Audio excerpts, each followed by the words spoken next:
Friends, welcome to my channel. ನನ್ನ channel ನೋಡೋಕೆ ಮುಂಚೆ ಸಬ್ಸ್ಕ್ರೈಬ್ ಮಾಡಿ, ಲೈಕ್ ಮಾಡಿ, ಶೇರ್ ಮಾಡಿ. ಮತ್ತೆ ಹೊಸದಾಗಿ ವಿಡಿಯೋ ಮಾಡ್ತಾರೋ ನನ್ನ ಚಾನಲ್ನ ಸಪೋರ್ಟ್ ಮಾಡಿ, ಲೈಕ್ ಮಾಡಿ. ಏನಂದರೆ ಇವತ್ತಿನ ಸ್ಪೆಷಲ್ ಏನು ಅಂತಂದರೆ, ಈಗ ಯಾವ ಸೀಸನು? ಅವರೆಕಾಳು ಸೀಸನಲ್ಲಿ ಇದ್ಕದ ಬೇಳೆ ಸಾರು ಹೇಗೆ ಮಾಡೋದು ಅಂತ ತೋರಿಸ್ತೀನಿ ಬನ್ನಿ. ಕೆಲವರು ಬೇರೆ ಒಬ್ಬೊಬ್ರು ಒಂದೊಂದು ಥರ ಮಾಡ್ತಾರೆ. ನಾನು ನಾರ್ಮಲಾಗೆ ನಾಟಿ ಸ್ಟೈಲಲ್ಲಿ ಮಾಡ್ತಾ ಇದ್ದೀನಿ. ಹೇಗೆ ಮಾಡೋದು ನೋಡೋಣ. ಇದಕ್ಕೆ ಏನೇನು ಬೇಕು ಅಂತ ತೋರಿಸ್ತೀನಿ ಬನ್ನಿ. ಇದಕ್ಕೆ ಒಂದೇ ಒಂದು ಟೊಮೆಟೊ, ಸ್ವಲ್ಪ ಕೊತ್ತಂಬರಿ, ಒಂದೆರಡು ಚಕ್ಕೆ, 2 ಲವಂಗ, ಶುಂಠಿ, ಒಂದು 5-6 ಹೆಸರು ಬೆಳ್ಳುಳ್ಳಿ, ಹುರ್ಗಡ್ಲೆ, ಕಾಯಿ, ಒಗ್ಗರಣೆಗೆ ಈರುಳ್ಳಿ, ಇಷ್ಟು ಹಾಕ್ಬಿಟ್ಟು ಹೇಗೆ ಮಾಡೋದು ಅಡುಗೆ ನೋಡೋಣ ಬನ್ನಿ. ನೋಡಿ, ಇಟ್ಕದ ಬೇಳೆ ನೆನ್ನೆನೆಲ್ಲ ಇಟ್ಟಿದ್ದೆ. ಇದನ್ನೊಂದ್ಸರಿ ವಾಶ್ ಮಾಡ್ಕೊಂಬಿಟ್ಟು ಈಗ ಸಾರು ಮಾಡೋಣ.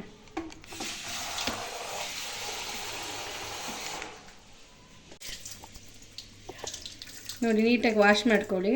ಇದೆಲ್ಲ ಮೇಲೆ ಇಟ್ಕಿರ್ತೀವಲ್ಲ, ಗಲೀಜಿರುತ್ತೆ ಅದಕ್ಕೆ. ನೋಡಿ, ಕುಕ್ಕರ್ ಇಟ್ಟಿದ್ದೀನಿ. ಇದಕ್ಕೆ ಸ್ವಲ್ಪ ಒಂದು 4 ಸ್ಪೂನ್ ಅಷ್ಟು ಎಣ್ಣೆ ಹಾಕ್ಕೊಳ್ಳಿ. ನೋಡಿ, ಈಗ ಎಣ್ಣೆ ಕಾದಿದೆ. ಸ್ವಲ್ಪ ಈರುಳ್ಳಿ ಹಚ್ಚಿಟ್ಕೊಂಡ್ವಲ್ಲ, ಇದನ್ನು ಸ್ವಲ್ಪ ಹಾಕ್ಕೊಳ್ಳಿ.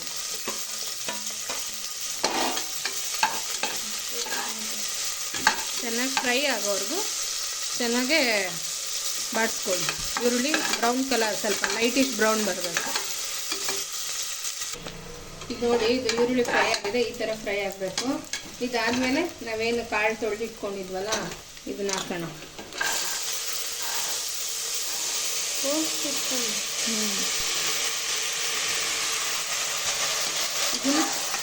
ಇದನ್ನು ಚೆನ್ನಾಗೇ ಫ್ರೈ ಮಾಡ್ಕೊಳ್ಳಿ. ಅದು ಸ್ವಲ್ಪ ಈರುಳ್ಳಿಲಿ ಕಾಳು ಫ್ರೈ ಆಗಬೇಕು. ನೋಡಿ, ಇದು ಈರುಳ್ಳಿ ಚೆನ್ನಾಗಿ ಫ್ರೈ ಆದಮೇಲೆ ಇದಕ್ಕೇ ಸ್ವಲ್ಪ ನಾವು ಧನಿಯಾ ಪುಡಿ, ನಾವೇನು ಮಟನ್ ಸಾರಿಗೆ ಯೂಸ್ ಮಾಡ್ತೀವಲ್ಲ, ಧನಿಯಾ ಪುಡಿ ಅದು ಹಾಕ್ಕೊಳ್ಳಿ.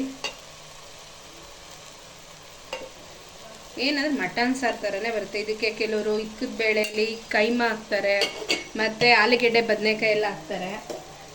ಅದು ಬೇರೆ ಟೇಸ್ಟ್ ಬರುತ್ತೆ. ಇದು ಪ್ಯೂರ್ ಇಕ್ಕದ ಬೇಳೆ ಸಾರು ಮಾಡ್ತಾರೆ. ಅದು ಕೈಮಾ ಹಾಕಿ ಮಾಡ್ತಾರೆ, ಸೂಪರಾಗಿರುತ್ತೆ ಅದನ್ನು. ಈಗ ಇದು ಚೆನ್ನಾಗಿ ಫ್ರೈ ಆಗಲಿ. ಈಗ ರುಚಿಗೆ ತಕ್ಕಷ್ಟು ನೋಡ್ಕೊಂಡು ಉಪ್ಪು ಹಾಕ್ಕೊಳ್ಳಿ, ಎಷ್ಟು ಬೇಕು ಅಂತ. ಇದನ್ನು ಹಾಕಿ ಸ್ವಲ್ಪ ಮಿಕ್ಸ್ ಮಾಡಿ ನೀಟಾಗಿ. ಈಗ ಇದು ಮಿಕ್ಸ್ ಆದಮೇಲೆ ನಾವೇನು ರುಬ್ಬಿಟ್ಕೊಂಡಿದ್ವಲ್ಲ, ರುಬ್ಬಿಟ್ಕೊಂಡಿರೋ ಮಸಾಲೆನ ಹಾಕ್ಕೊಳ್ಳೋಣ. ಸಿಂಪಲ್ಲು, ಅಂದರೆ ವಿಜಿಲ್ ಹಾಕಕ್ಕೆ ಹೋಗಬೇಡಿ, ಕಾಳು ಬೆಂದೋಗುತ್ತೆ. ಅದಕ್ಕೆ ವಿಜಿಲ್ ಹಾಕೋಕೆ ಮುಂಚೆ ಹಿಂಗೆಲ್ಲ ಹಾಕಿ ಸ್ವಲ್ಪ ನೀರು ಆ್ಯಡ್ ಮಾಡ್ಕೊಳ್ಳೋಣ.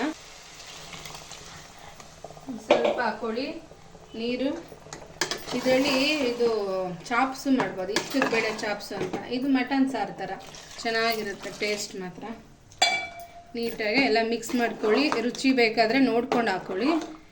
ಇದು ಚಪಾತಿಗೆ ಮೇನ ಪೂರಿ ಮಾಡ್ತಾರೆ, ಚೆನ್ನಾಗಿರುತ್ತೆ. ಮತ್ತು ದೋಸೆಗೂ ಚೆನ್ನಾಗಿರುತ್ತೆ. ಮೇನ ಮುದ್ದೆ ಆದರೆ ಸೂಪರಾಗಿರುತ್ತೆ. ಇದು ಸ್ವಲ್ಪ ಗಟ್ಟಿ ಆಯ್ತು, ಇನ್ನೊಂದು ಸ್ವಲ್ಪ ನೀರು ಹಾಕ್ಕೊತೀನಿ. ನೋಡಿ,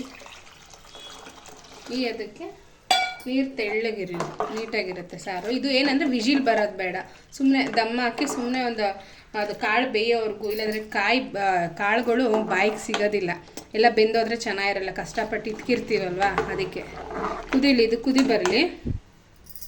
ವಿಜಿಲ್ ಇಲ್ಲದೆ ಸುಮ್ಮನೆ ಒಂದು 10 ನಿಮಿಷ ಬೇಯಿಸ್ಕೊಂಡಿದ್ದೀನಿ, ಬೆಂದಿದೆ ಆಲ್ರೆಡಿ.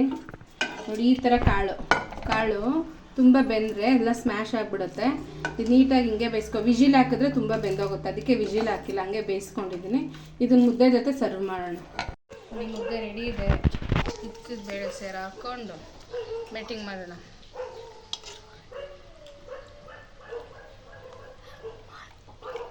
ನೋಡಿ, ಇದೇ ಥರ ನೀವು ನಿಮ್ಮ ಮನೇಲಿ ಟ್ರೈ ಮಾಡಿ. ನನ್ನ ಚಾನಲ್ ಈಗ ಸಪೋರ್ಟ್ ಮಾಡ್ತಾಯಿರಿ ಎಲ್ಲ. ಹೀಗೆ ನಿಮ್ಮ ಫ್ಯಾಮಿಲಿ ಫ್ರೆಂಡ್ಸ್ಗೂ ಶೇರ್ ಮಾಡಿ. Thank you friends.